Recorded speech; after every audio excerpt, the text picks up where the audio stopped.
तो जय हिंद दोस्तों, कैसे हैं आप सब लोग। आशा करता हूं, उम्मीद करता हूं कि हर बार की तरह अच्छे होंगे, बेहतर होंगे और अपनी तैयारी कर रहे होंगे। तैयारी नहीं छोड़ दिया हम लोगों ने ना। तैयारी मतलब आगे तक हमने आगे आगामी परीक्षाओं की भी तैयारी करते रहना है। जरूरी नहीं है कि एक ही जगह टिकना है कि नहीं हम तो इसी के भरोसे रहेंगे, ऐसा मत सोचिएगा। सब चीज अपने फेवर में नहीं चल सकती, आप भी जानते हैं, हम भी जानते हैं। तो जितना जितना आपको तैयारी का अवसर मिल रहा है वो कम है आपके लिए। आप बेहतर से बेहतर तैयारी करते ही रहें, निरंतर करें। और तो जो आज का मेरा मुद्दा है वो है कि टाइपिंग में बहुत विलंब हो गया है। टाइपिंग टेस्ट को लेकर बहुत ही इंतजार करना पड़ रहा है अभी तक, और इसकी कोई किसी के पास जानकारी अभी तक भी नहीं है कि आखिरकार होने कब वाली है आयोजित आपकी टाइपिंग परीक्षा। तो दोस्तों, मेरे पास अभी ऐसी कोई जानकारी नहीं है, माफी चाहूंगा कि अभी ऐसी कोई जानकारी नहीं है, ना ही मिल पा रही है कि भाई टाइपिंग अभी कब, उसकी जो तिथियां हैं कब प्रस्तावित हैं। तो यदि ऐसी कोई जानकारी मिलेगी तो जरूर साझा करूंगा, अभी नहीं है, है ना।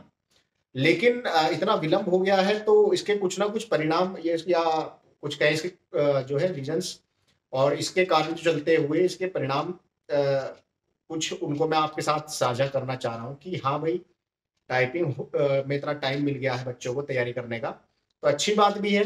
बहुत से जो टाइपिंग में अच्छे प्रिपेयर नहीं थे उन्होंने अपने आप को बहुत अच्छा प्रिपेयर कर लिया है, ऐसी मुझे उम्मीद है। मैं देख भी पा रहा हूँ, मेरे साथ कुछ लोग जुड़े हुए हैं और उन सब ने बताया कि अब बहुत अच्छी हो गई, यानी वो कॉन्फिडेंट उन्होंने गेन कर लिया है, कॉन्फिडेंस गेन कर लिया है कि अब वह टाइपिंग बीट करने के लिए लगभग लगभग तैयार हैं। बहुत अच्छा अवसर मिल चुका था। मतलब मेरिट लिस्ट लगने के बाद भी लगभग 2 महीने का अवसर मिल ही गया है। तो इतना अपने आप को जो है टाइपिंग में दुरुस्त करने के लिए बहुत टाइम है। तो इससे देखिए, फायदा उनको है जिनका मेरिट में नाम आ चुका है, वो अपने लिए तैयारी कर लिए हैं। लेकिन कहीं ना कहीं जिनको आशा थी मिनिस्ट्रियल में, सिर्फ मिनिस्ट्रियल कैडर की बात कर रहा हूँ, एएसआई मिनिस्ट्रियल की, कि कहीं ना कहीं उनको थोड़ा सा जो है इसका अफेक्ट नेगेटिव दिखाई दे सकता है। क्योंकि अच्छे अच्छे बच्चों ने बहुत अच्छी अच्छी तैयारी कर ली है, तो उम्मीद लगाई जा सकती है कि हाँ, अब जो है टाइपिंग अधिकांश बच्चा जो है क्वालिफाई करने के लिए उतरेगा। और हमारे पास सीट कितनी है एएसआई मिनिस्ट्रियल में? लगभग लगभग 650, मुझे एग्जैक्ट याद नहीं है अभी। 650 पोस्ट हैं, और उसके लिए अमूमन 3500 बच्चा लगभग तैयार है। मैं आपको जो सही क्वांटिटी बताऊं तो लगभग 3500 बच्चा एसआई मिनिस्टर के लिए जो एलिजिबल है, और वो उसमें से अब मैं मान के चल रहा हूँ कि 500 से 600 बच्चा क्वालिफाई कर जाना चाहिए। हो सकता है कि पूरे ही कर जाए, ज़्यादा भी कर जाए। बच्चा बहुत जो है तैयारी कर रहा है, और तो उम्मीदें कहीं ना कहीं इसकी कम होती चली जा रही हैं। देखिए, मैंने पहले आपसे कहा था कि हाँ, थर्ड लिस्ट आएगी, एएसआई मिनिस्टर की भी आएगी। लेकिन ये उस उस परिप्रेक्ष्य में कहा था जब चीजें बहुत फास्ट ट्रैक पर थी, चीजें अपने समय अनुसार चल रही थी। हर चीज भर्ती प्रक्रिया जो है बिल्कुल टाइमली कंडक्ट करा जा रहा था। लेकिन अभी क्या विलंब हो गया है, तो बच्चों को टाइम मिला है तैयारी करने का, और कोई भी चूक नहीं रहा अपनी तैयारी में। ये तो आज की तारीख में बेरोजगारी का हाल आप सब जानते हैं कि जिसको जैसे अवसर मिल रहा है वो वैसे उस हिसाब से अपने आप को प्रिपेयर कर रहा है।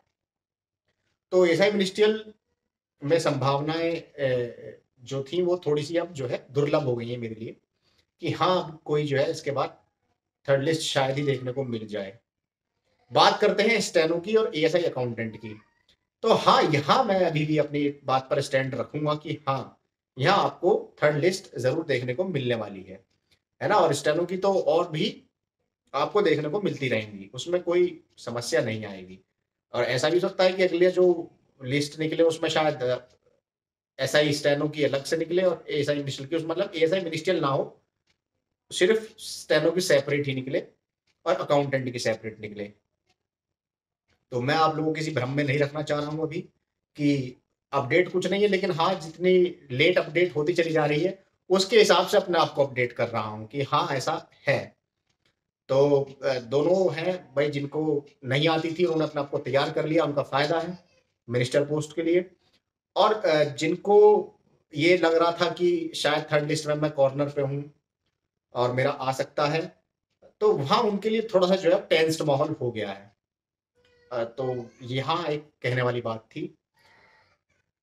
अभी बात करते हैं कि एक रिट पिटीशन एक संज्ञान में आई है कितनी सही है कितनी गलत है, वैसे सही है क्योंकि जो जिन्होंने दायर किया उन्होंने भी मेरे को कुछ ना कुछ बताया है कि फर्जी सर्टिफिकेट्स को लेकर उन्होंने रिट पिटीशन दायर की है इलाहाबाद हाई कोर्ट में, उच्च न्यायालय में, माननीय उच्च न्यायालय इलाहाबाद में ये जो है रिट पिटीशन दायर की गई है, जिसकी सुनवाई शायद 12 को थी और 1 हफ्ते के भीतर तलब भी किया भर्ती बोर्ड को।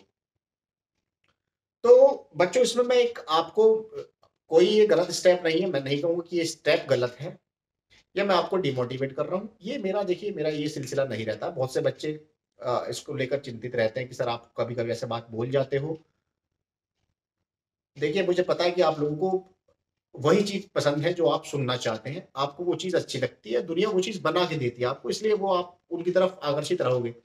मैं फैक्चुअल बात करता हूँ, तो कहीं ना कहीं बहुतों के बहुतों को लगता है कटाक्ष शब्दों में मैं ये बात कर रहा हूँ, मैं स्पष्ट बात करने में विश्वास ज्यादा रखता हूँ कि ये जो रिट पिटीशन है आपकी फर्जी सर्टिफिकेट्स को लेकर एक अच्छा प्रयास जरूर कहूंगा मैं इसे कि हाँ एक प्रयास अच्छा है, लेकिन इसमें एक मैं बात बताना ये चाह रहा हूं कि जो आपके सर्टिफिकेट्स होते हैं उसे डीवी के दौरान, डॉक्यूमेंट वेरिफिकेशन के दौरान कोई भी सिद्ध नहीं कर पाएगा कि वह डॉक्यूमेंट गलत है या सही है ना। वहां सिर्फ एक आप भौतिक सत्यापन कर रहे हैं, है ना। मतलब भौतिक क्या, मतलब अपने आंखों से एक निरीक्षण करना है कि हाँ जो आपने लगाए थे ये वही डॉक्यूमेंट है, ये वैलिड है या इनवैलिड है।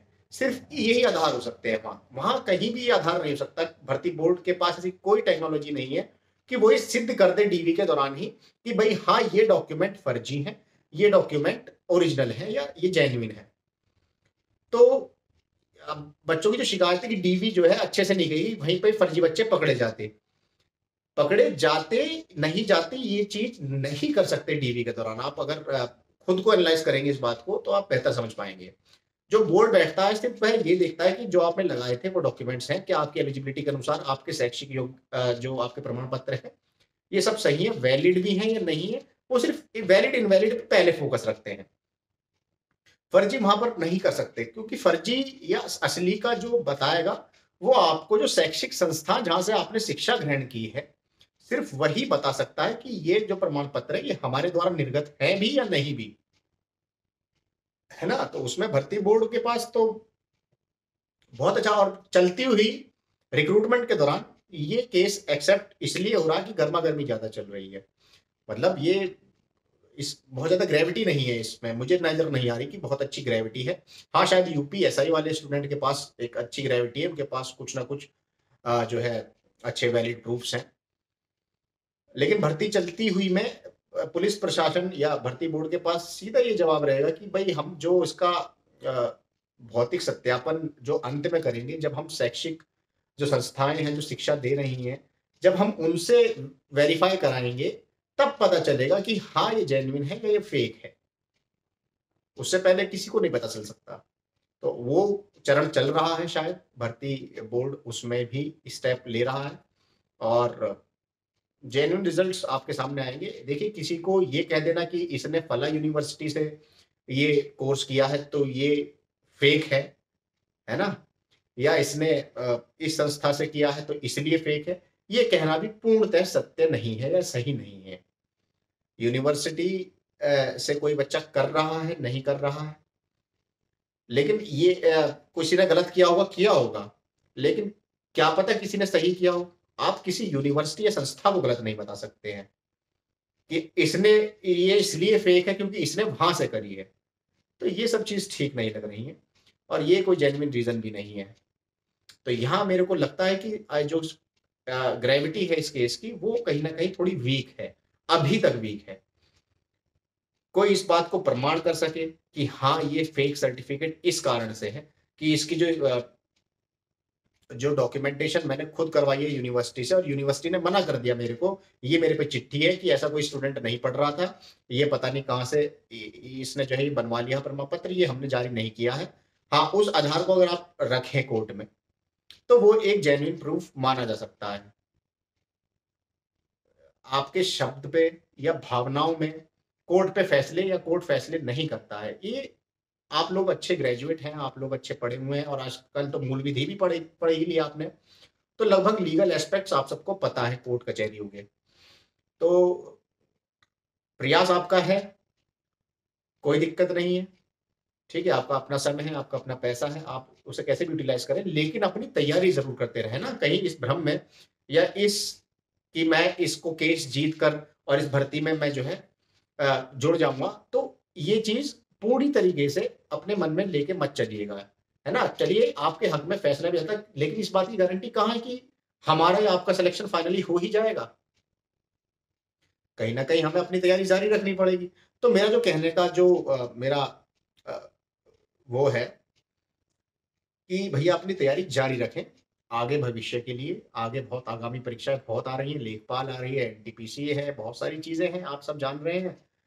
एचसी मिनिस्ट्रियल दिल्ली पुलिस है, एचसी मिनिस्ट्रियल आईटीबीपी है, ये भी बहुत अच्छी वैकेंसीज़ है, जब आपके पास टाइपिंग स्किल्स आपके बहुत अच्छे हैं और आपने पढ़ाई भी बहुत अच्छी करी है, अब आप इसमें और अच्छा मेहनत करेंगे, एफर्ट करेंगे पढ़ाई में, तो head constable ministerial Delhi police आपके लिए बहुत बेहतर विकल्प है। आईटीबीपी हेड कांस्टेबल मिनिस्ट्रियल भी बहुत ही अच्छा विकल्प है। और ये अब सारे के सारे जब ये मिनिस्टर पोस्ट निकलती है, तो सभी फोर्सेस में मैंने देखा है कि समकक्ष समय में निकलती हैं। यानी कि सभी फोर्सेस अपनी-अपनी मिनिस्ट्रियल पोस्ट एक साथ निकालती है, क्योंकि एक साथ ही मिनिस्ट्री अप्रूवल देती है। मिनिस्ट्री, गृह मंत्रालय, क्योंकि सभी गृह मंत्रालय के अधीन है ये सारी बल, चाहे वह दिल्ली पुलिस है या सारी पैरामिलिट्री फोर्सेस है, ये सब गृह मंत्रालय के अधीन है, तो सबका एक साथ ही अप्रूवल दे देती है कि हाँ, आपको इतनी-इतनी शॉर्टेज है, आप इन जगह भर्ती निकालिए।